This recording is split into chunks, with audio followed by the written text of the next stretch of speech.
In the golden halls of Valdoria's ancient palace, where crystal chandeliers cast dancing shadows on marble floors, a war was brewing. Not the kind fought with swords and cannons, but something far more dangerous, a battle for the soul of a kingdom, waged in whispered conversations, strategic alliances, and carefully orchestrated public appearances. Queen Regent Celeste had waited 30 years for this moment. 30 years of standing in the shadows, watching from the sidelines as the beloved late Queen Isabella's legacy continued to overshadow her every move. Now, with King Alexander's health failing and the succession looming, she saw her chance to finally claim what she believed was rightfully hers: complete control over the monarchy and its future. But standing in her way was Princess Catherine, the people's darling, whose every charitable endeavor and public smile reminded the kingdom of the golden era they had lost. Catherine represented everything Celeste despised about the old ways: compassion over strategy, heart over mind, love over power. And, worse yet, she had the unwavering support of Prince William, the heir apparent, whose devotion to his wife was legendary throughout the realm. What the kingdom didn't know was that Celeste had been gathering allies, planting seeds of doubt, and weaving a web so intricate that even the sharpest minds in the palace hadn't detected her true intentions. She had convinced herself that she was saving the monarchy from sentimentality, that Catherine's influence was making the crown weak in a world that demanded strength. The first strike came on a Tuesday morning, disguised as concern for the kingdom's future. But it would be the last time Celeste underestimated the quiet strength of the woman she had chosen as her enemy, and the fierce loyalty of a prince who would move mountains to protect those he loved. This is the story of how a kingdom nearly tore itself apart, and how sometimes the greatest battles are won not with force, but with the courage to stand firm in the face of those who would destroy everything you hold dear. The morning sun painted the ancient stones of Valdoria Palace in shades of gold and amber as Princess Catherine made her way through the East Wing corridors. Her soft footsteps echoed against the marble floors, a gentle rhythm that had become familiar to the staff who had grown to love her presence over the past 8 years. She carried herself with a natural grace that had first caught Prince William's attention at the University of Valdoria, but now that grace was tempered with the quiet confidence of a woman who had learned to navigate the treacherous waters of royal life. Catherine paused before the ornate mirror in the hallway, adjusting the simple pearl necklace that had belonged to Queen Isabella. The late queen had given it to her on her wedding day with a whispered blessing that still echoed in Catherine's heart. "Remember, my dear," Queen Isabella had said, "true royalty is not about the crown you wear, but about the lives you touch." Those words had become Catherine's guiding principle as she threw herself into charitable work throughout the kingdom. From the children's hospitals in the capital city of Aurelia to the farming communities in the remote northern provinces, Catherine had made it her mission to understand the real struggles of the people she would one day help govern. Her genuine compassion and hands-on approach had earned her a special place in the hearts of Valdorians, who saw in her a return to the beloved Queen Isabella's legacy of service. But not everyone in the palace shared the people's adoration for Catherine. In the shadow of the throne room, Queen Regent Celeste watched through the window as Catherine crossed the courtyard toward the children's wing she had established 3 years earlier. Celeste's perfectly manicured fingers drummed against the windowsill, a nervous habit she had developed whenever she contemplated the growing influence of her stepdaughter-in-law. Celeste had married King Alexander 15 years ago, 2 years after Queen Isabella's tragic death in a riding accident. She had been a widow herself then, a former diplomat from the neighboring kingdom of Astoria who had impressed Alexander with her sharp political mind and sophisticated understanding of international relations. Their marriage had been as much about strengthening alliances as it had been about companionship, and Celeste had accepted that she would always live in Isabella's shadow. What she hadn't anticipated was how completely Catherine would embody everything that made Isabella beloved. Where Celeste approached royal duties with calculated precision and diplomatic strategy, Catherine led with her heart. Where Celeste saw opportunities for political advancement, Catherine saw chances to help people. The contrast was becoming more apparent with each passing month, and Celeste could feel the subtle shift in the palace atmosphere. The morning briefing in the throne room was a formal affair, attended by the senior members of the royal household and key government ministers. King Alexander, now 72 and increasingly frail, presided from his ornate chair, though everyone could see that the weight of leadership was becoming too much for him. His once commanding presence had dimmed, and there were whispers throughout the palace about when he might officially pass the crown to Prince William. Prince William sat to his father's right, reviewing documents with the focused attention that had made him a respected figure in both diplomatic and domestic circles. At 35, he possessed his late mother's warmth combined with his father's steady judgment, qualities that had prepared him well for the responsibilities that lay ahead. His dark hair showed the first hints of silver at the temples, a testament to the stress of recent months as his father's health declined and the pressures of succession mounted. Celeste took her place at the polished oak table, her posture perfect and her expression carefully neutral. She had learned long ago to mask her true thoughts behind a facade of regal composure, a skill that had served her well in the complex world of royal politics. Today's agenda included discussions about the upcoming Harvest Festival, budget allocations for various royal charities, and preparation for next month's state visit from the Emperor of Meridia. The arrangements for Emperor Constantine's visit are proceeding well, reported Lord Chancellor Marcus, a thin man in his 60s whose family had served the crown for 3 generations. However, we've received some concerns from the security detail about the public appearances planned during his stay. King Alexander's voice, though weaker than in years past, still carried authority. What kind of concerns, Marcus? Nothing specific, Your Majesty, but given the recent unrest in some of the outer provinces regarding the grain subsidies, they feel it would be prudent to limit exposure during the Emperor's tour of the capital. William looked up from his documents, his blue eyes sharp with attention. The grain subsidy issue could have been avoided if we had listened to Catherine's recommendations from her visits to the farming communities last spring. She warned us about the impact of the weather patterns on crop yields. The comment was made without malice, but Celeste felt the familiar sting of being reminded how Catherine's grassroots approach often provided insights that formal government channels missed. She had been the one to advise against increasing support to the farming communities, arguing that it would set a precedent for government dependency that could prove difficult to reverse. Princess Catherine's observations were certainly valuable, Celeste said smoothly, her tone carefully modulated to sound supportive while subtly undermining. Though, of course, emotional responses to isolated situations must be balanced against broader economic policies and long-term planning. The words hung in the air for a moment, seemingly innocuous, but carrying an undercurrent that those familiar with palace dynamics immediately recognized. William's jaw tightened almost imperceptibly, a sign that he had caught the implied criticism of his wife's approach. Catherine's work isn't based on emotional responses, William said, his voice calm but firm. She spends weeks in these communities talking to farmers, understanding their challenges, and gathering data that our traditional reporting systems often miss. Her recommendations are thoroughly researched and practical. Before Celeste could respond, the throne room doors opened and Catherine herself entered, apologizing softly for her lateness. She had been delayed at the children's wing, where one of the young patients had specifically requested to show her a drawing he had made.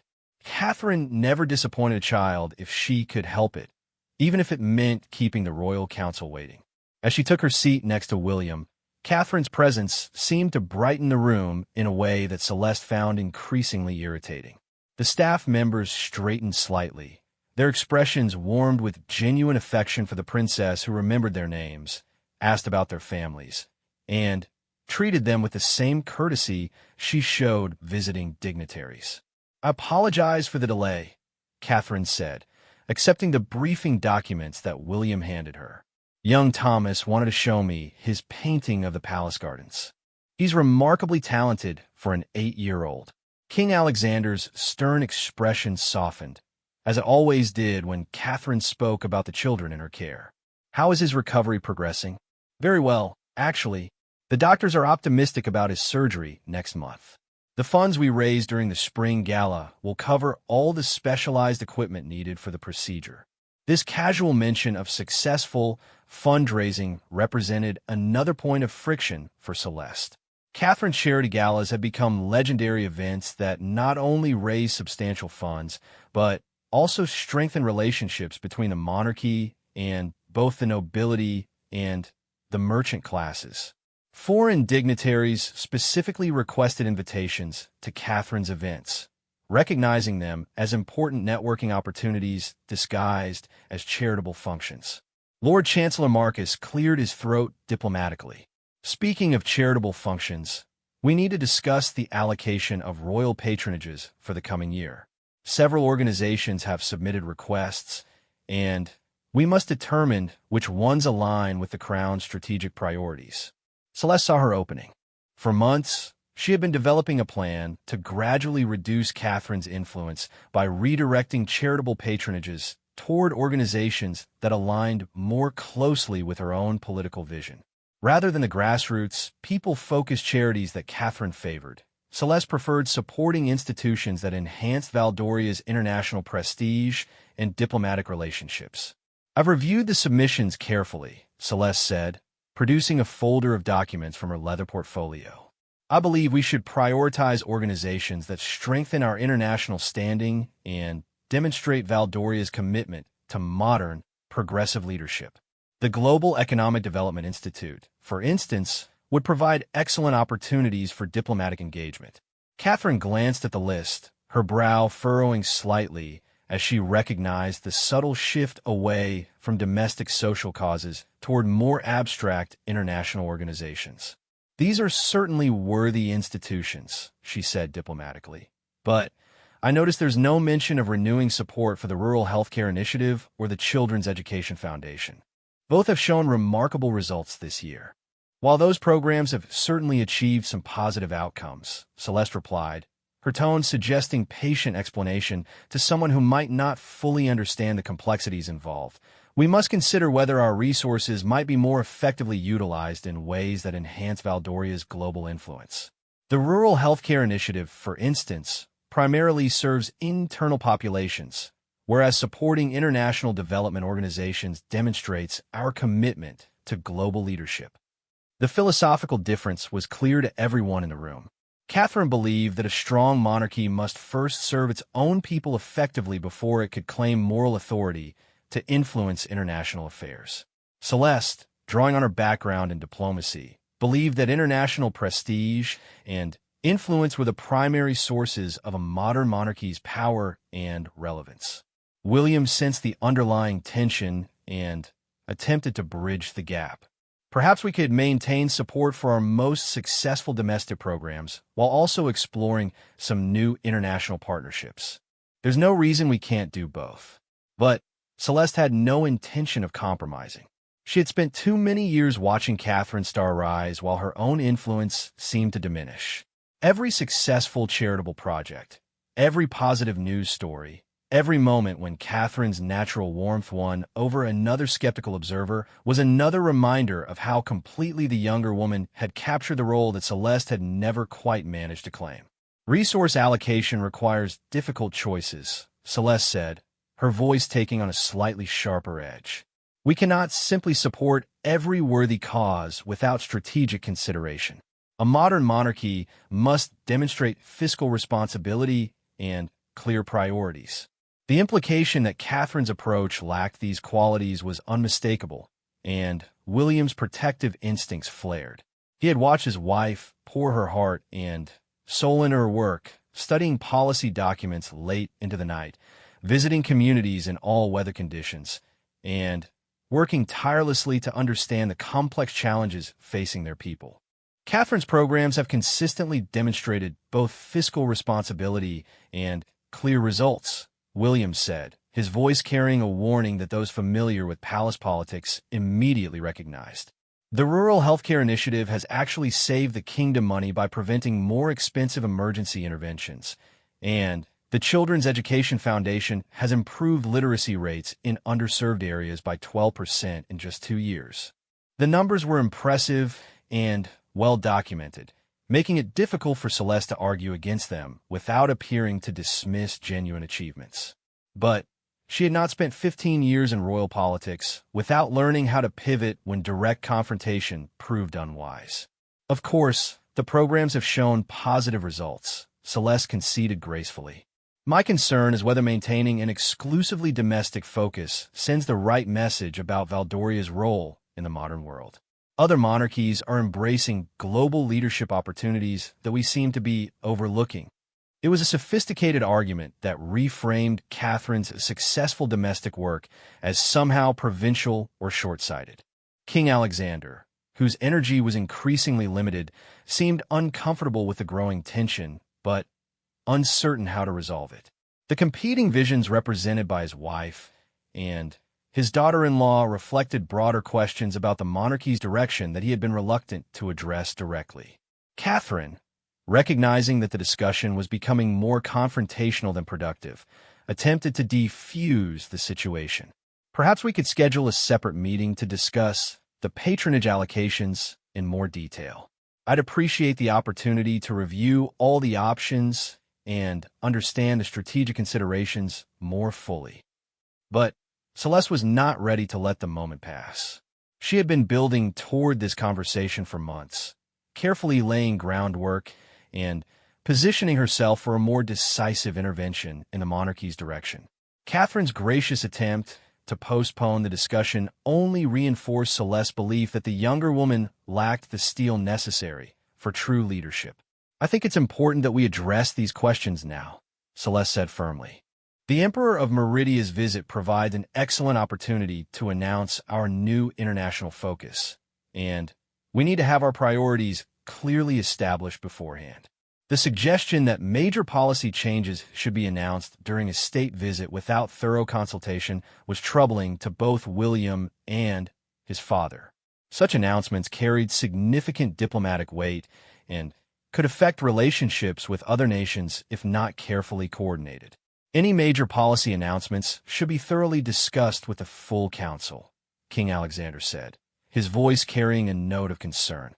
The emperor's visit is an opportunity to strengthen existing relationships, not to introduce controversial new directions.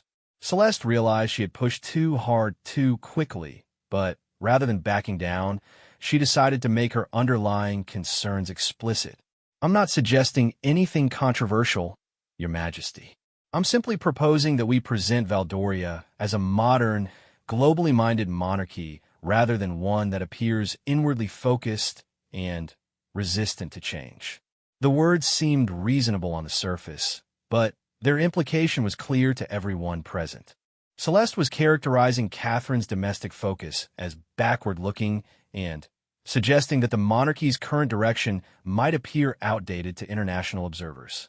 Catherine felt the attack keenly, recognizing it as the opening move in what was clearly going to be a sustained campaign to undermine her influence.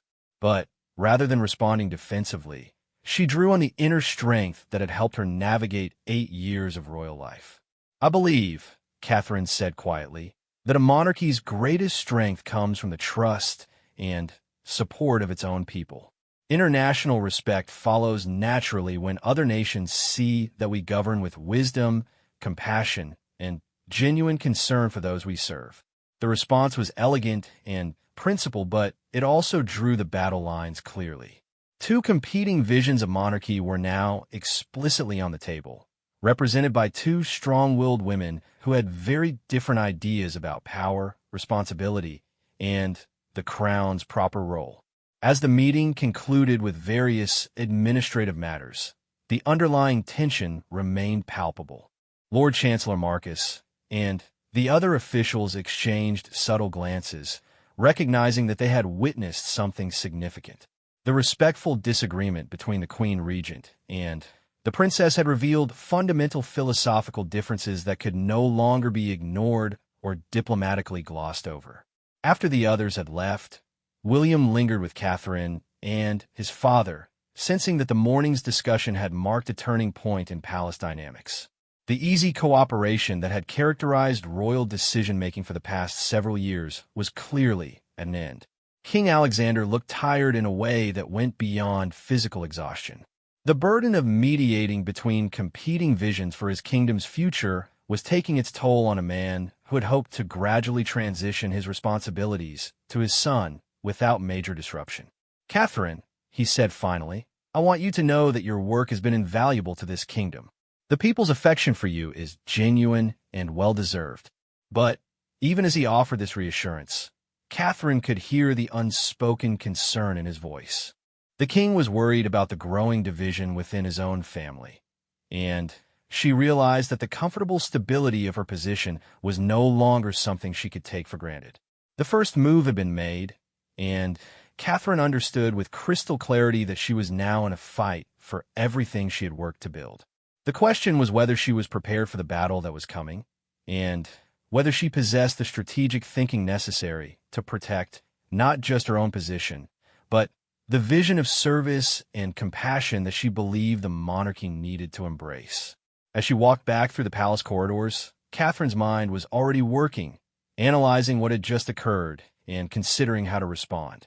She had spent 8 years learning to navigate royal politics, but she had never faced a direct challenge to her fundamental approach to royal duty. The war for the soul of Valdoria had begun, and Catherine was about to discover just how far Queen Regent Celeste was willing to go to reshape the monarchy in her own image. 3 days after the 10th council meeting, Queen Regent Celeste sat in her private study, surrounded by the careful accumulation of 15 years of political intelligence. The room reflected her sophisticated taste, with its deep burgundy walls lined with diplomatic texts and classical art pieces she had acquired during her travels. Unlike other areas of the palace that maintained the traditional Valdorian style, Celeste's study was distinctly cosmopolitan, a deliberate statement about her worldview and aspirations. The leather-bound folder before her contained what she considered her masterpiece, a comprehensive strategy to gradually diminish Catherine's influence while positioning herself as the true power behind the throne. She had spent months cultivating relationships with keen nobles, foreign ambassadors, and influential business leaders who shared her vision of a more internationally focused monarchy. Her first target was Lady Margaret Whitfield, the influential head of the Noble Women's Association, whose support could sway opinion among the aristocratic families that still held significant economic power in Valdoria. Lady Margaret was a practical woman who had always been somewhat skeptical of Catherine's populist approach to royal duty. More importantly, she controlled significant charitable foundations that had historically supported royal causes. The meeting was arranged as a casual afternoon tea, but Celeste had planned every detail carefully. She greeted Lady Margaret in the blue salon, a formal yet intimate setting that suggested both respect and confidential conversation. "Margaret, you look wonderful," Celeste said warmly, embracing the older woman with genuine affection. Their friendship had developed over years of shared interests in international culture and sophisticated social causes. Lady Margaret was a striking woman in her early 60s, with silver hair arranged in an elegant chignon and shrewd gray eyes that missed very little. She had inherited her wealth and position, but had proven herself a capable steward of both, earning respect throughout Valdorian society for her business acumen and philanthropic leadership. "Thank you for inviting me, Celeste. It's been too long since we've had a proper conversation." Margaret settled into the silk-upholstered chair and accepted the delicate porcelain cup that Celeste offered. "I assume this isn't entirely social, given the interesting developments in royal policy lately." Celeste smiled, appreciating Margaret's directness. "You always could read situations clearly." "Yes, I wanted to discuss some concerns about the monarchy's direction, particularly regarding our charitable focus and international positioning." "Ah," the Princess Catherine questioned. Margaret's expression remained neutral, but Celeste detected a note of reservation. "I've heard rumors about philosophical differences regarding royal priorities." This was exactly the opening Celeste had hoped for. "It's not personal, you understand. Catherine is a lovely woman with genuine good intentions. But Her approach is becoming problematic for the monarchy's long-term interests. Celeste paused to sip her tea, allowing the implication to settle before continuing. The international community is beginning to view Valdoria as increasingly insular and disconnected from global priorities. Catherine's focus on domestic issues, while admirable in its way, sends the wrong message about our relevance in modern international relations. Margaret set down her cup thoughtfully. I see your concern, but the princess has been remarkably effective with her charitable work. The results speak for themselves, and the people genuinely love her. Popular affection is certainly valuable, Celeste agreed, but it's not the same as strategic leadership. Modern monarchies must balance emotional appeal with intellectual rigor. Catherine's approach, frankly, relies too heavily on sentiment and not enough on sophisticated analysis. The criticism was delivered with apparent regret, as if Celeste found it painful to point out these flaws in someone she otherwise admired. It was a masterful performance that made the attack seem like reluctant honesty rather than calculated manipulation. "What specifically troubles you?" Margaret asked, her tone suggesting genuine curiosity rather than skepticism. Celeste had prepared extensively for this question. Take the grain subsidy situation. Catherine's emotional response to farmer complaints led to increased government spending without proper economic analysis. A more sophisticated approach would have considered market forces, international trade implications, and long-term fiscal responsibility. She opened a folder and extracted several documents that she had carefully selected to support her argument. I've commissioned some independent analysis of recent policy decisions, and the pattern is concerning. Emotional decision-making is creating precedents that could prove financially unsustainable and diplomatically damaging. The documents were professionally prepared and appeared thoroughly researched, though they emphasized certain data points while ignoring others. Celeste had worked with sympathetic analysts to frame Catherine's successes as short-term gains that masked longer-term problems. Margaret reviewed the papers with the careful attention of someone accustomed to evaluating complex information. These are interesting findings. Have you discussed these concerns with King Alexander or Prince William? That's part of the challenge, Celeste said, allowing a note of frustration to enter her voice. William is understandably protective of his wife, and the king has become increasingly reluctant to engage with difficult decisions as his health declines. The monarchy needs stronger leadership, not careful avoidance of necessary choices. This was perhaps the most dangerous part of Celeste's strategy. She was subtly suggesting that both the current king and the heir apparent were failing in their duties, while positioning herself as the only one willing to make tough decisions for the kingdom's benefit. Margaret was shrewd enough to recognize the implications, but she was also genuinely concerned about Valdoria's international standing. Her business interests had global connections, and she had noticed some subtle shifts in how foreign partners viewed the kingdom. "What would you suggest as an alternative approach?" Margaret asked. Celeste smiled, recognizing that she had successfully drawn her target into collaborative problem-solving rather than defensive skepticism. "I believe we need to redirect royal patronage toward organizations that enhance our international credibility and demonstrate sophisticated global thinking. The rural healthcare programs and local education initiatives, while worthy, should be transitioned to government ministries rather than royal sponsorship."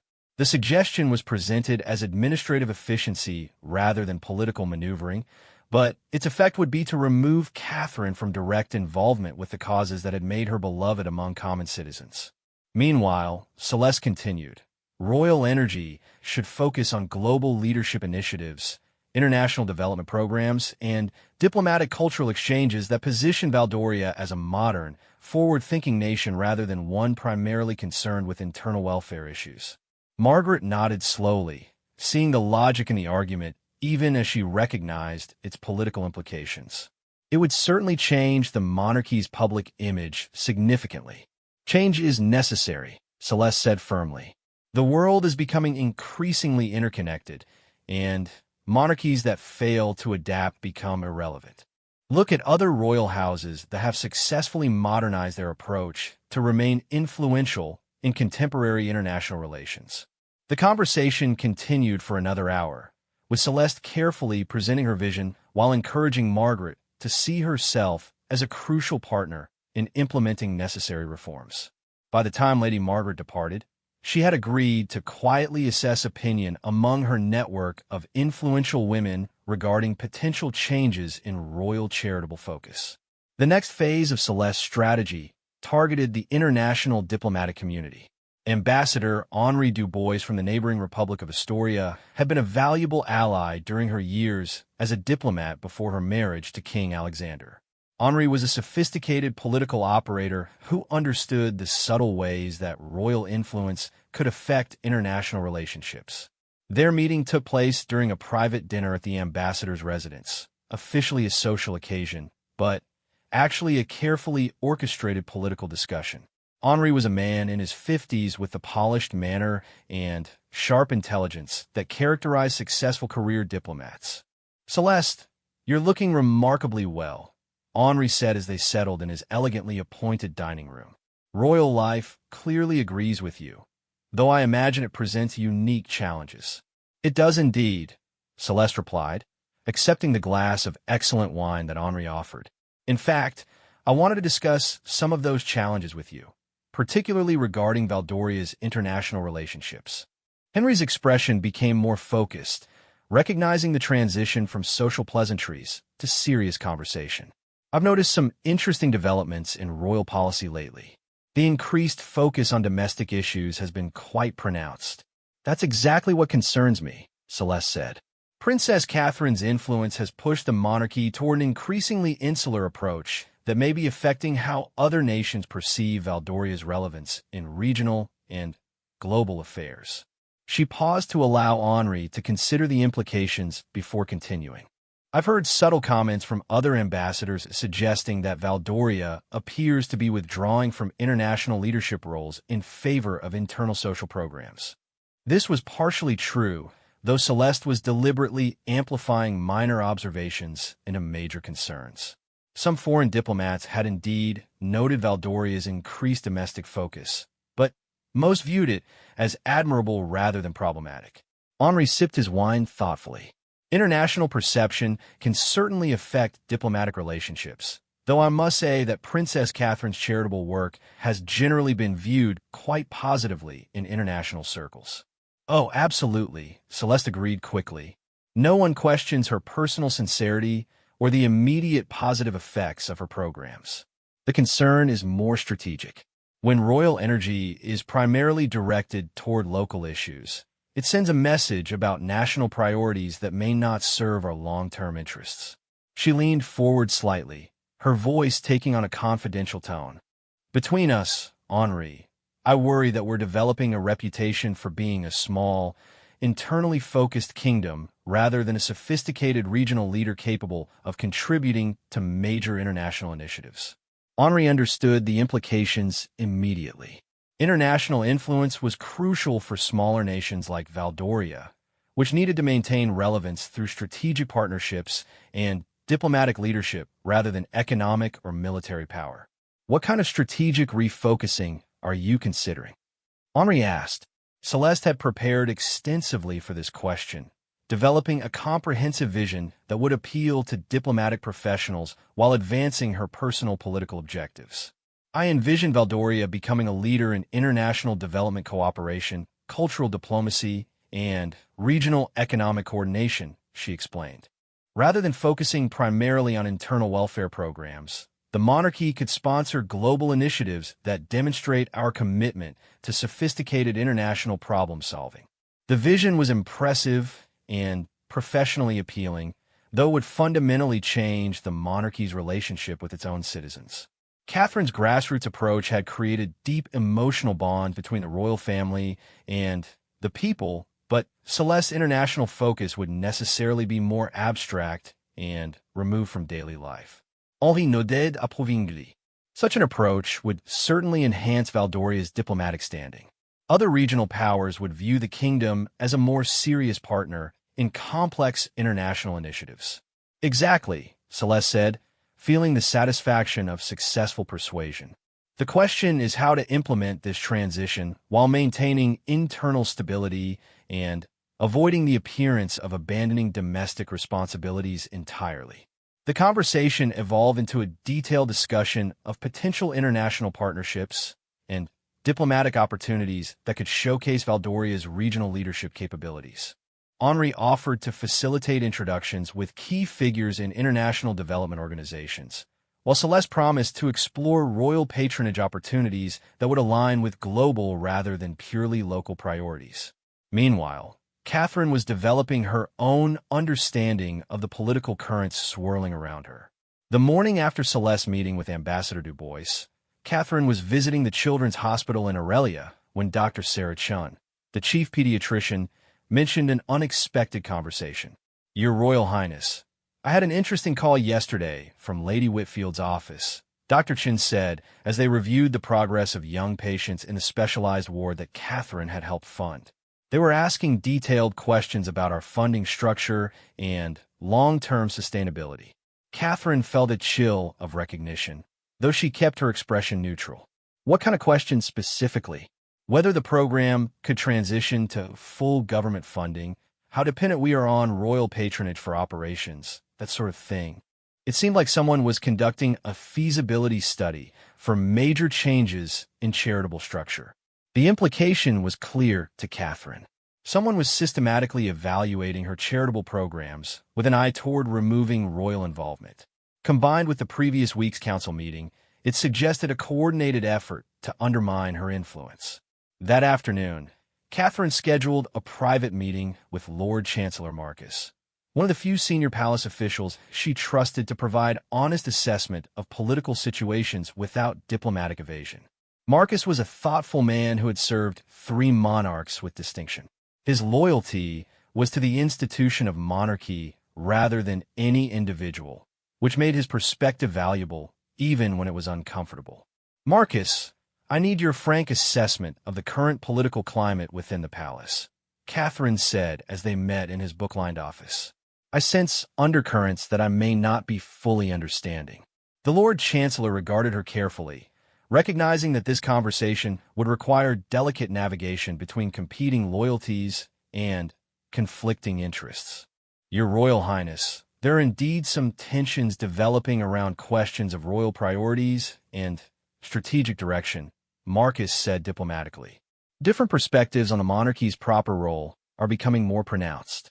Catherine appreciated his discretion while recognizing the need for more specific information. "Are there organized efforts to change current policies, or are these simply philosophical differences that will resolve themselves through normal discussion?" Marcus hesitated, clearly struggling with how much to reveal without betraying confidences or appearing to take sides in what was becoming a serious political conflict. "I believe," he said finally, "that you should be aware of increased coordination among certain palace factions regarding potential policy changes. Nothing improper, you understand, but more systematic than casual disagreement." The careful language confirmed Catherine's growing suspicions. Celeste was not simply expressing personal opinions, but was actively building support for a fundamental shift in royal priorities that would effectively marginalize Catherine's influence. "What would you advise in such a situation?" Catherine asked. Marcus considered the question seriously, recognizing its importance not just for Catherine personally, but for the stability of the monarchy itself. "I would suggest that you begin building your own network of support among those who share your vision of royal service," he said carefully. "The Queen Regent has significant diplomatic experience and international connections, but your approach has created deep loyalty among different constituencies that should not be underestimated." The advice was both political and practical. Catherine had focused so completely on her charitable work that she had perhaps neglected the relationship building that would be necessary to defend her position against sophisticated political opposition. That evening, Catherine discussed the situation with William in the privacy of their personal quarters. The prince had been increasingly aware of the growing tension surrounding his wife, but he had hoped to avoid an open confrontation with his stepmother. "She's moving more quickly than I anticipated," William said after Catherine described her conversation with Lord Chancellor Marcus. I thought we would have more time to address these differences through normal discussion. Catherine curled up beside her husband on the comfortable sofa near their fireplace, seeking both physical and emotional comfort as she processed the reality of their situation. I think I've been naive about palace politics, she admitted. I assumed that good intentions and proven results would be enough to maintain support for my approach. William put his arm around her, feeling protective anger toward anyone who would attack his wife's genuine efforts to serve their people. But he also recognized that Catherine's natural inclination toward collaboration and consensus building might not be sufficient to counter Celeste's more aggressive political strategy. "You're not naive," he said firmly. "You've achieved remarkable things by focusing on substance rather than politics. But now we need to protect what you've built, and that may require engaging with the political process more directly." The conversation continued late into the night as they developed their own strategic response to Celeste's campaign.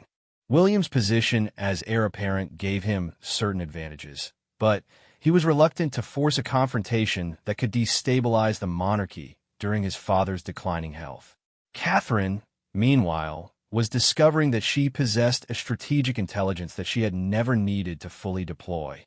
Years of successfully navigating complex social and charitable projects had developed skills that could be adapted to political defense if necessary.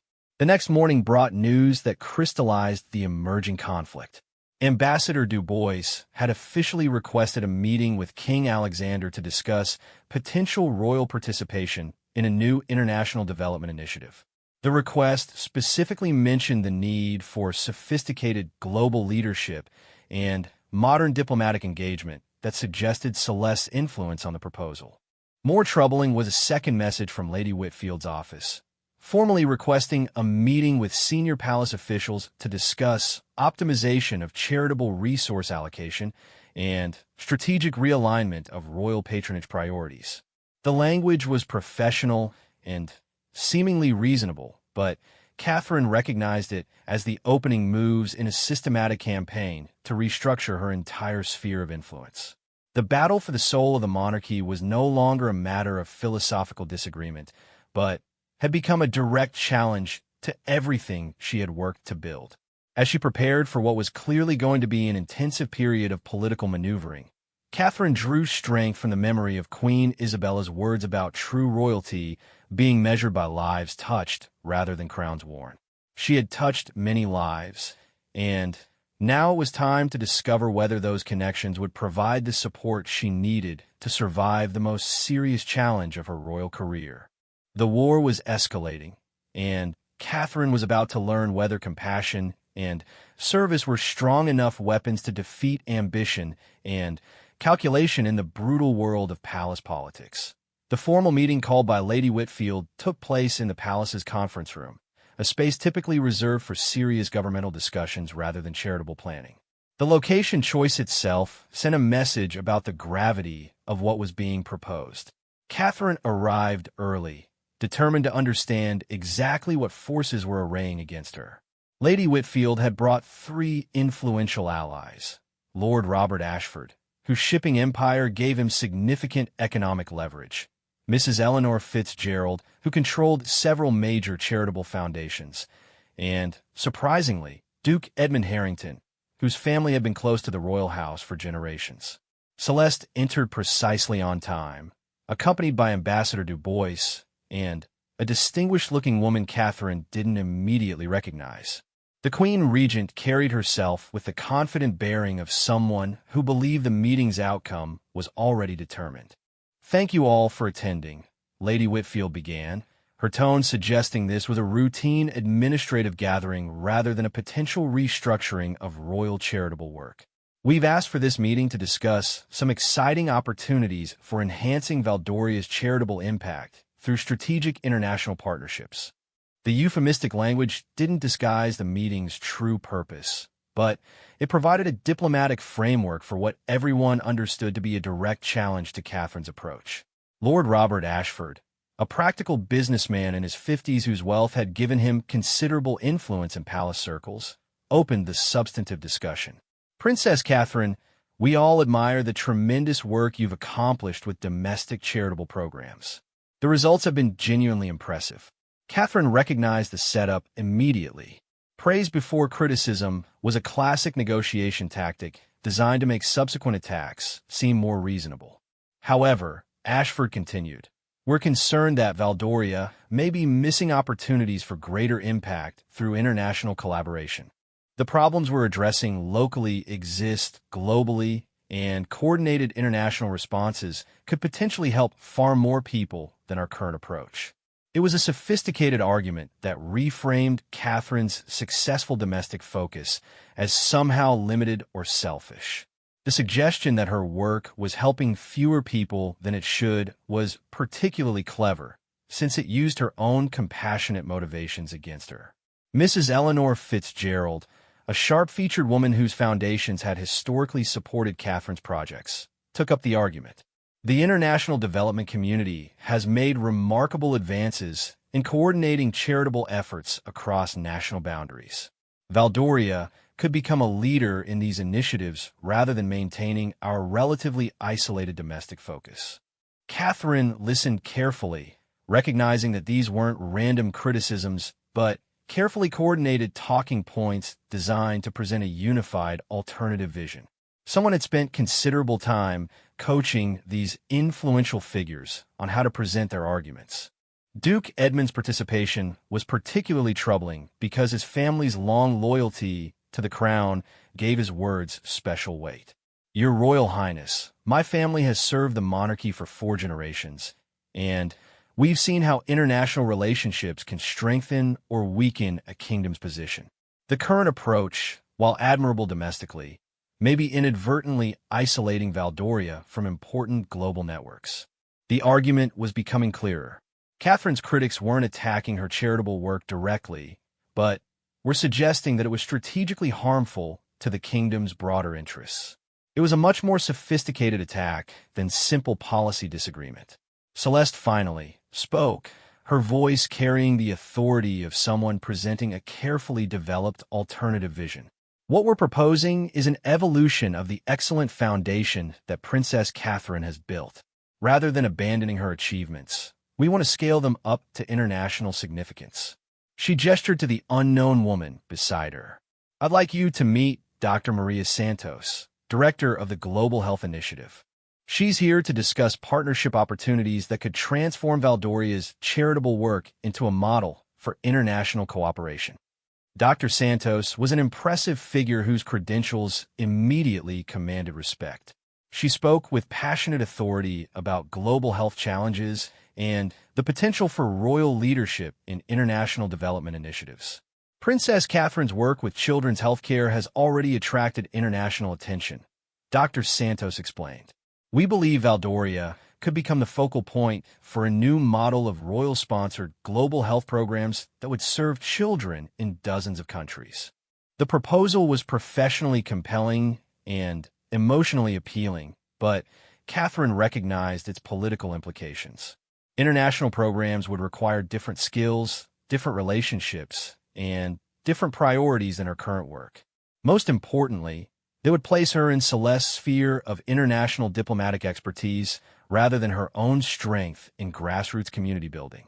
"It sounds like a remarkable opportunity," Catherine said carefully, "but I want to ensure that any international expansion doesn't compromise the domestic programs that are currently serving our own people so effectively." Lady Whitfield exchanged a quick glance with Celeste before responding. "That's exactly the kind of strategic thinking we need to address. The question is whether maintaining our current domestic focus is the best use of limited royal resources and attention." The phrase limited royal resources and attention was particularly calculated, suggesting that Catherine's current work was consuming resources that could be better utilized elsewhere. It was a direct challenge to the value of her achievements. Lord Ashford reinforced the point with apparent reluctance. "The fiscal analysis we've commissioned suggests that international programs could achieve greater impact per dollar invested than our current domestic initiatives. From a responsibility standpoint, we need to consider whether we're being good stewards of charitable resources." Catherine realized that her opponents had done their homework thoroughly. They weren't simply offering criticism, but had prepared detailed alternative proposals backed by professional analysis and international partnerships. This wasn't a casual disagreement, but a comprehensive campaign to restructure royal charitable work entirely. "I'd like to review the fiscal analysis you mentioned," Catherine said, recognizing that she needed to engage with their arguments on technical grounds rather than simply defending her emotional connection to current programs. "Of course," Celeste said smoothly, producing a thick folder that had clearly been prepared in advance. "We've also prepared preliminary agreements with several international organizations that would allow us to begin transitioning toward global partnerships within the next 6 months." The timeline was aggressive and obviously designed to prevent extended debate or gradual implementation. Catherine understood that she was being presented with what amounted to an ultimatum disguised as a collaborative planning session. Duke Edmund seemed slightly uncomfortable with the pressure being applied, though he remained committed to the overall argument. "Your Royal Highness, we're not suggesting that any of this needs to be decided today. But the international opportunities are time-sensitive, and delay could mean missing chances for significant impact." The meeting continued for 2 more hours, with Catherine asking detailed questions about the proposed international programs, while her opponents presented increasingly sophisticated arguments for fundamental change. By the conclusion, it was clear that considerable planning had gone into developing alternatives to her current approach. As the participants departed, Catherine remained behind with Celeste for what both women understood would be their first direct confrontation without diplomatic pretenses.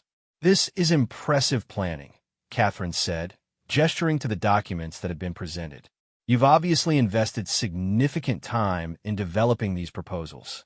Celeste's smile was polite, but not warm. "I believe in thorough preparation when discussing important policy changes.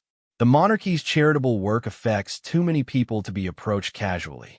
"I agree completely," Catherine replied, "which is why I'm surprised that current programs serving thousands of Valdorian citizens would be considered for elimination without extensive consultation with the communities that depend on them." The words were carefully chosen to highlight the potential political cost of abandoning popular domestic programs in favor of abstract international initiatives. Catherine was reminding Celeste that her grassroots support represented real political power. "No one is suggesting elimination," Celeste said, though her tone indicated some irritation at having her strategy challenged directly. "We're proposing evolution toward greater impact and international relevance. Evolution typically builds on existing foundations rather than replacing them," Catherine observed. "What I heard today sounded more like substitution than development." Celeste realized that Catherine was going to be a more formidable opponent than she had anticipated. The princess had listened carefully, asked intelligent questions, and was now demonstrating strategic thinking that suggested she understood the political dimensions of what was happening. "Catherine, I think you may be misunderstanding the complexity of modern royal leadership," Celeste said, allowing a note of condescension to enter her voice. "International engagement requires sophisticated diplomatic skills and global perspective that frankly may be outside your current expertise." It was a direct attack on Catherine's qualifications, suggesting that she lacked the intellectual capacity for higher-level royal responsibilities. The insult was delivered with apparent regret, as if Celeste found it painful to point out Catherine's limitations. Catherine felt anger flare, but controlled it carefully, recognizing that losing her temper would only reinforce Celeste's characterization of her as emotional rather than analytical. "I appreciate your concern about my qualifications. Perhaps we should let King Alexander and Prince William assess whether my approach to royal service meets their standards." The response was diplomatically perfect, reminding Celeste that Catherine's position ultimately depended on the support of the 2 men who actually held constitutional authority. It also suggested that any attempt to undermine Catherine would require going around the direct line of royal succession. Celeste's eyes narrowed slightly, recognizing both the political skill of Catherine's response and the implicit warning it contained. "Of course, the final decisions rest with His Majesty and the Prince," I simply want to ensure they have all the information necessary to make informed choices about the monarchy's future direction. The conversation ended with polite formalities, but both women understood that the conflict had moved beyond philosophical disagreement into direct political warfare. Catherine left the meeting with a clear understanding that her position was under systematic attack from sophisticated opponents who had invested months in developing their strategy. That evening, William listened with growing anger as Catherine described the day's events. His protective instincts were fully aroused, and he was ready to use his authority as heir apparent to shut down what he saw as an attack on his wife. "This has gone far enough," William said, pacing their private sitting room with barely contained fury. "Celeste is overstepping her authority and deliberately undermining your work. I won't tolerate it." Catherine appreciated his loyalty, but recognized that a direct confrontation might not be the most effective response. "If you simply order them to stop, it will look like royal favoritism protecting me from legitimate criticism. That could actually weaken my position in the long run." William paused his pacing, struck by the strategic sophistication of his wife's analysis. "What are you suggesting?" "I need to demonstrate that my approach has not only emotional support, but also practical effectiveness that can't be dismissed by theoretical arguments," Catherine said, her mind working through the political challenges systematically. "If I can show that domestic programs produce better results than international alternatives, their arguments collapse." The conversation continued late into the night as they developed a comprehensive response strategy.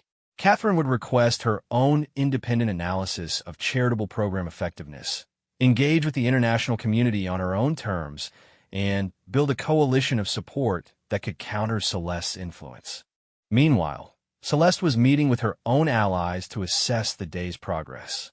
The gathering in her private study included Lady Whitfield, Ambassador Du Bois, and Dr. Santos, who had agreed to remain in Aurelia for several days to advance the international partnership discussions.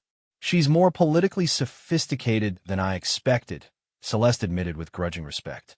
The response about letting Alexander and William make the final decisions was particularly skillful. Lady Whitfield sipped her wine thoughtfully.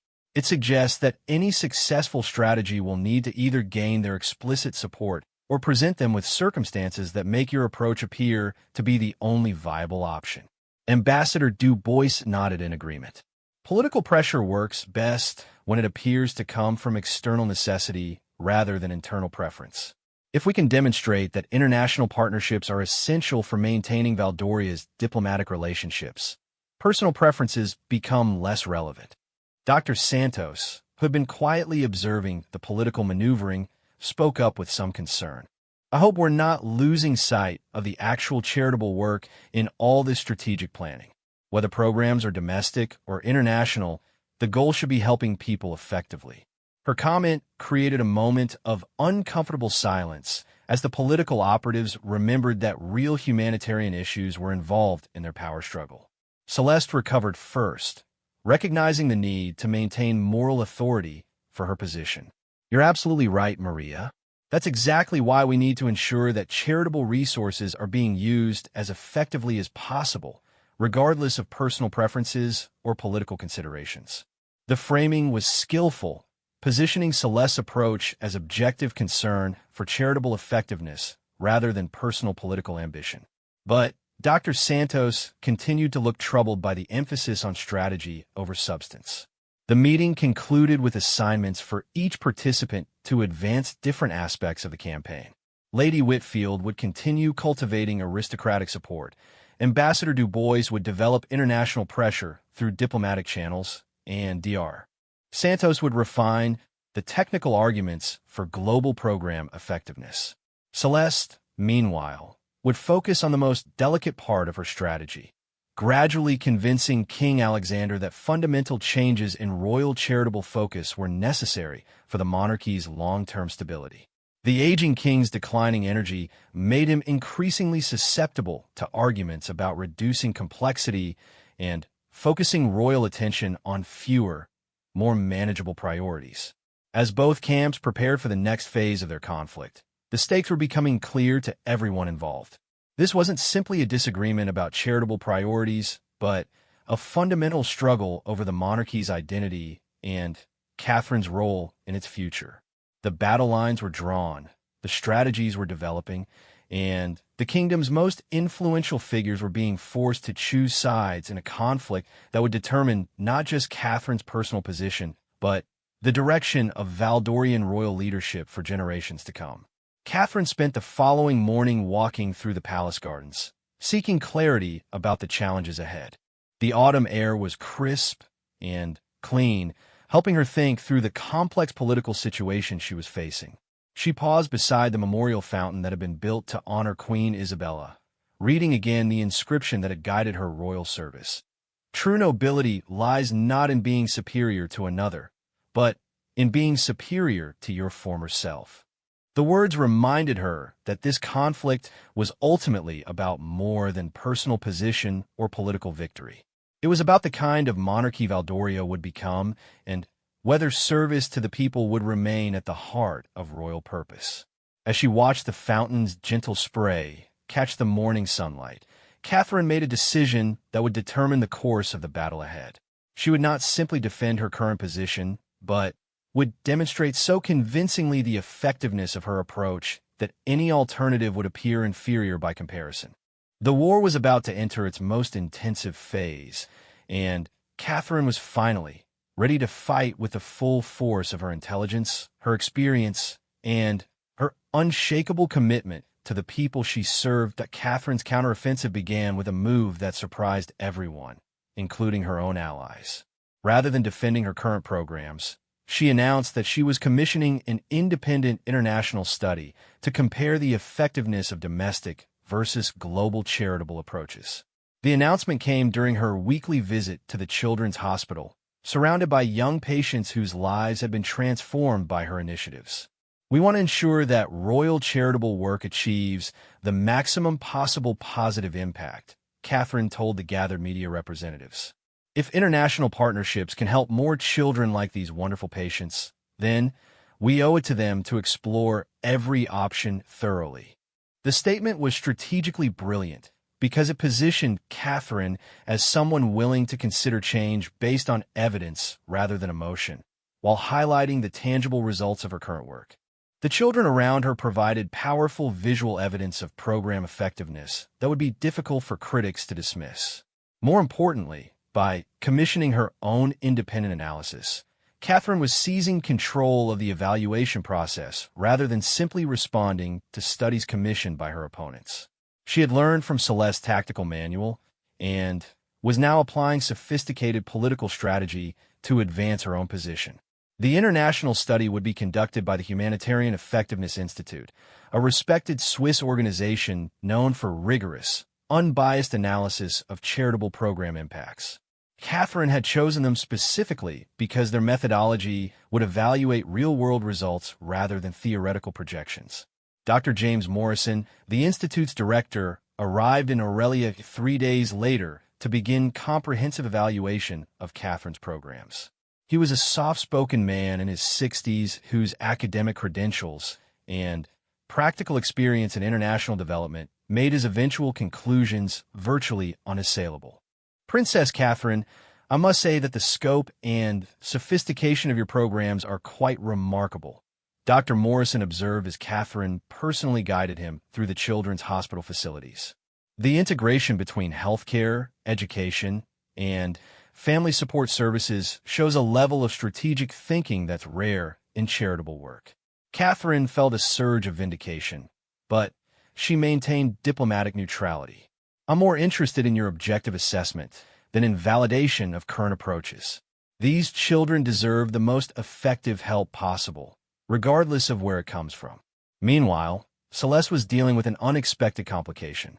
Word of Catherine's independent study had reached the international development community, where several prominent figures were expressing surprise at suggestions that domestic programs were inherently less effective than international alternatives. Dr. Santos called Celeste with disturbing news. I've been contacted by colleagues who are questioning whether our efficiency arguments are based on accurate data. Some of them have heard about Princess Catherine's programs and want to understand why we're suggesting they should be discontinued. The international community's interest in Catherine's work was creating scrutiny that Celeste had not anticipated. Her strategy had assumed that foreign experts would automatically support international over domestic programs, but the reality was proving more complex. What specifically are they questioning? Celeste asked, trying to control her growing anxiety. The fundamental assumption that global programs are inherently more cost-effective than well-designed local initiatives, Dr. Santos replied. Several colleagues have pointed out that overhead costs for international coordination often reduce actual charitable impact compared to direct local programs. This was potentially devastating to Celeste's entire argument. If international experts contradicted her claims about global program effectiveness, her credibility would be severely damaged. The situation worsened when Ambassador Du Bois reported similar problems in diplomatic circles. I've had 3 conversations with fellow ambassadors who are puzzled by suggestions that Princess Catherine's domestic focus is somehow problematic. Her reputation in international circles is actually quite positive. Celeste realized that she had misread international opinion, assuming that diplomatic professionals would automatically prefer global initiatives over domestic programs. In reality, Catherine's effective local work had earned respect rather than criticism from foreign observers. But Celeste was not ready to concede defeat. She decided to accelerate her timeline and force a more direct confrontation before Catherine's independent study could undermine her position further. The opportunity came when King Alexander's physicians recommended that he reduce his official duties due to increasing fatigue and occasional confusion that suggested advancing cognitive decline. The medical advice created a need for redistributing royal responsibilities, which Celeste saw as a chance to reshape Catherine's role fundamentally. She requested a private meeting with the king, ostensibly to discuss administrative adjustments, but actually to present her most persuasive arguments for fundamental changes in royal charitable focus. King Alexander received her in his private study, a comfortable room filled with books, family photographs, and memorabilia from his long reign. He looked older than his 72 years, and Celeste felt a pang of genuine affection for the man who had given her a place in royal life. Alexander, you know how deeply I care about you and about this kingdom, Celeste began, sitting beside his chair rather than across from him in a formal arrangement. I'm concerned about the increasing demands being placed on you at a time when you should be focusing on your health. The king appreciated her consideration, though he sensed that the conversation would move beyond personal concern. What specifically worries you, Celeste? The complexity of current charitable oversight is requiring too much of your attention and William's time, Celeste said carefully. Catherine's programs, while admirable, have grown into an administrative burden that's placing unnecessary stress on the royal family during a difficult period. The argument was subtly different from her previous approach. Rather than attacking Catherine's programs directly, Celeste was framing them as a source of stress for the king and his son. I don't find Catherine's work burdensome, Alexander said mildly. If anything, her success has made charitable oversight easier because the programs largely manage themselves. Celeste had anticipated this response and shifted to her prepared alternative. The burden isn't in the programs themselves, but in the political complications they're creating. The tension between domestic and international approaches is forcing you to mediate disputes when you should be concentrating on your health. This was more effective because it acknowledged the ongoing conflict while positioning Celeste's concerns as protection for the king rather than personal ambition. What would you suggest? Alexander asked, though his tone suggested wariness about where the conversation was heading. Simplification, Celeste said firmly. Rather than trying to balance competing approaches, we should choose one direction and implement it consistently.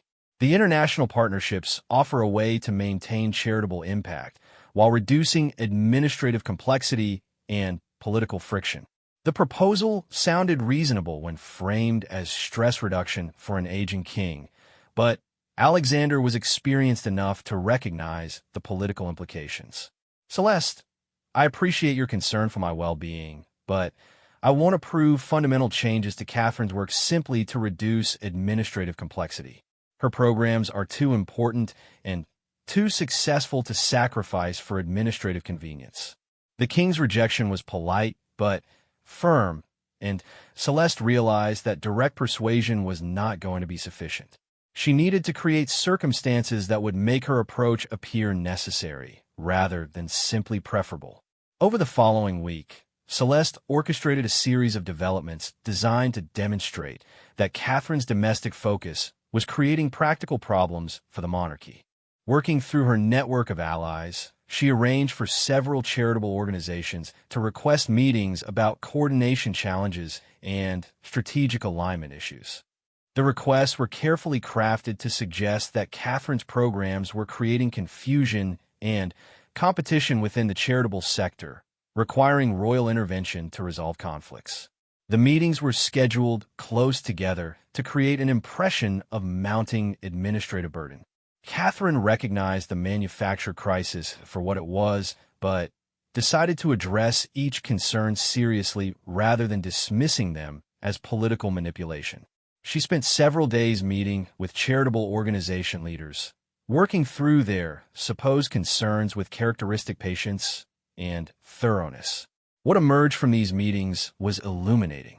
Most of the coordination challenges were easily resolved through simple communication, and several organization leaders privately expressed confusion about why formal royal intervention had been necessary for routine administrative questions.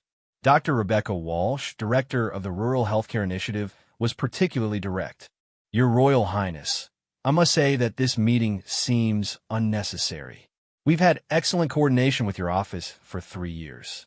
I'm not sure why Lady Whitfield's office suggested there were serious problems requiring immediate attention." Catherine's suspicions were confirmed. The supposed administrative crisis had been artificially created to support arguments for structural changes in royal charitable work. But she also recognized that simply exposing the manipulation would not be sufficient to end the conflict.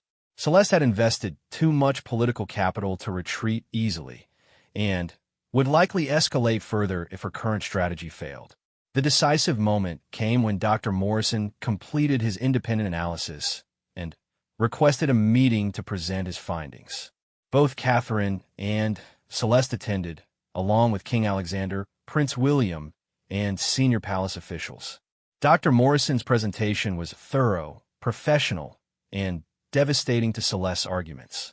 His data showed that Catherine's domestic programs achieved measurably higher impact per dollar invested than comparable international initiatives, primarily because of lower overhead costs and more direct community engagement. The princess's approach represents a best practices model for effective charitable work, Dr. Morrison concluded. The integration of healthcare, education, and community support services creates synergies that significantly amplify individual program effectiveness. More damaging to Celeste's position was Dr. Morrison's assessment of the proposed international alternatives. While global partnerships certainly have value, the specific proposals I reviewed would likely achieve lower impact than current domestic programs while requiring significantly higher administrative costs.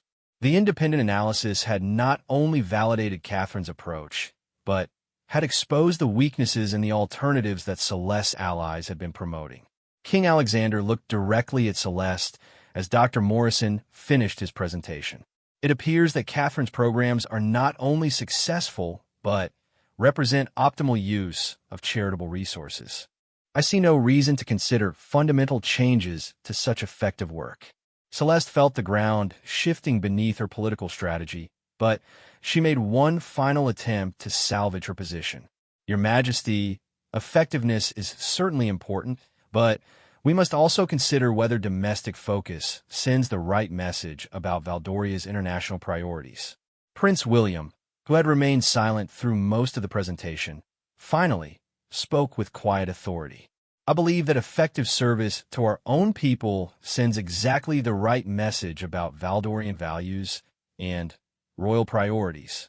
International respect follows naturally from domestic competence." The statement was both a defense of Catherine's approach and a rejection of Celeste's fundamental argument about international positioning. Coming from the heir apparent, it carried constitutional weight that ended serious debate about policy direction. Celeste realized that her campaign had not only failed but had potentially damaged her own position within the royal family.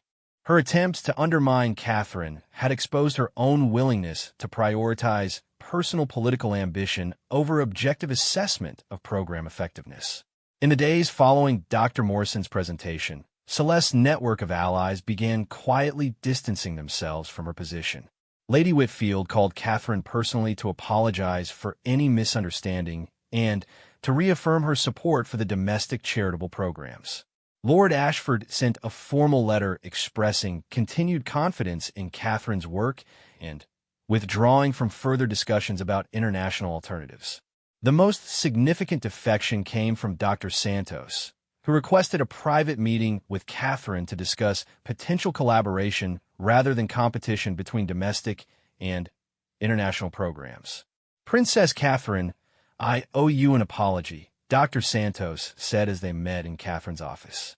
"I allowed myself to be drawn into a political strategy without fully understanding the effectiveness of your current work. Your programs are exactly the kind of innovative approach that the international community should be studying and emulating." Catherine accepted the apology graciously while recognizing an opportunity to transform a former opponent into a valuable ally. "Dr. Santos, what if we explored ways to use Valdoria's domestic programs as demonstration projects for international development? Rather than replacing local work with global initiatives, we could show other nations how effective domestic programs can be designed and implemented." The suggestion was strategically brilliant because it achieved Celeste's stated goal of international leadership while building on rather than replacing Catherine's successful domestic work. Dr. Santos immediately recognized the potential for creating a new model of royal charitable leadership that other monarchies might emulate. Within a month, Catherine had negotiated partnerships with 3 international development organizations that would study her programs and adapt successful elements for implementation in other countries. The arrangement provided the international engagement that critics had demanded while maintaining the domestic focus that had made her programs so effective. The final resolution came when King Alexander called a formal meeting to announce the future direction of royal charitable work. Catherine, William, and Celeste all attended, along with senior palace officials and representatives from the major charitable organizations involved in royal programs. After careful consideration of various proposals and independent analysis of program effectiveness, the king announced, "I am confirming Princess Catherine's continued leadership of royal charitable work with expanded authority to develop international partnerships that build on our successful domestic foundation." The statement was both a validation of Catherine's approach and a formal rejection of Celeste's alternative vision. More importantly, it established clear lines of authority that would prevent future challenges to Catherine's position. Celeste accepted the decision with apparent grace, though everyone could see that she was struggling with the complete failure of her political strategy. She had not only failed to diminish Catherine's influence, but had actually strengthened her position by forcing an official confirmation of her authority and effectiveness. In her private moments following the announcement, Celeste grappled with the reality that she had fundamentally misunderstood both Catherine's capabilities and the political dynamics of the modern monarchy. Her assumption that sophisticated international experience would automatically triumph over grassroots domestic work had proven completely wrong. Catherine, meanwhile, emerged from the conflict with enhanced confidence in her abilities and clearer understanding of the political dimensions of royal service. The challenge had forced her to develop strategic thinking skills that would serve her well as she prepared for greater responsibilities in the future. The most important outcome was the preservation and expansion of programs that were genuinely serving thousands of Valdorian citizens. Children continued receiving advanced medical care, rural communities maintained access to improved healthcare services, and educational initiatives continued lifting families out of poverty. Prince William watched his wife's gracious handling of victory with deep admiration and growing confidence in her readiness for the greater responsibilities that lay ahead. The conflict had revealed not only Catherine's policy skills, but also her political sophistication and emotional resilience under pressure. King Alexander, despite his declining energy, felt satisfaction that the monarchy's charitable work would continue under leadership that had proven both effective and principled. Catherine's victory had been achieved through merit and evidence rather than political manipulation, demonstrating the kind of royal service that he hoped would characterize his legacy. As autumn turned to winter in the kingdom of Valdoria, the palace settled into a new equilibrium. The great charitable programs continued their work, international partnerships developed along the lines that Catherine had envisioned, and the royal family moved forward with clear direction and renewed unity. Celeste found her own path to contributing meaningfully to royal service by focusing on the international diplomatic work where her genuine expertise could be valuable. The conflict had taught her important lessons about the difference between political ambition and royal duty, leading her to discover satisfaction in service rather than power. The children in the hospitals, the families in the rural communities, and the students in the education programs continued to benefit from royal attention and resources. Their lives have been improved not by political maneuvering, but by sustained commitment to practical service and genuine care. In the end, the battle for the soul of Valdorian monarchy had been won not through superior strategy, but through superior results. Catherine's victory demonstrated that in royal service, as in life itself, authentic commitment to helping others provides the strongest foundation for lasting success and meaningful leadership. The palace returned to its daily rhythms of service and ceremony, but with a deeper understanding of the values that would guide the kingdom into the future. The Great Showdown had ended not in destruction, but in clarification, revealing the true priorities that would define Valdorian royalty for generations to come.